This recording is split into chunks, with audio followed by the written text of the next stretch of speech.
There, the sound of a multitude could be heard, footsteps and murmurs in solemn tone. Israel had risen as one man, from Dan in the north to Beersheba in the south, from the plains of Gilead to the valleys of Judah.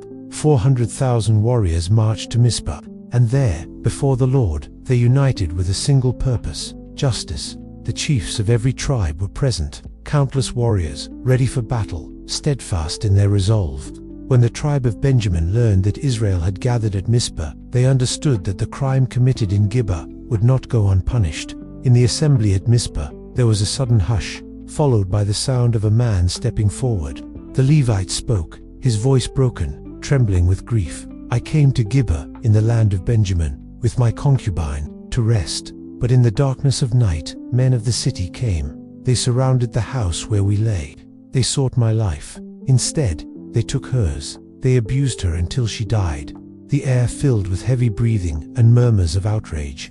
The Levite continued, now with a firmer voice, "I cut her body into 12 pieces, and sent each part to the tribes, so that all might see the horror done in Gibeah." Cries of fury, swords striking shields. The reply was swift. Like thunder, the voice of the people roared, "None of us will return to our homes. Neither those who dwell in tents, nor those who live under roofs. Gibeah will pay for its crime." The people shouted as one, "Gibeah shall be punished." Soldiers marched, their armor creaking. They decided, 1 in every 10 men would bring provisions. The rest would march. Messengers were sent to Benjamin, "Hand over the criminals. We will purge this evil from Israel." But the Benjamites closed their ears. 26,000 Benjamite warriors, 700 of them expert slingers, able to strike a hair's breadth, were gathered at Gibeah, ready for war.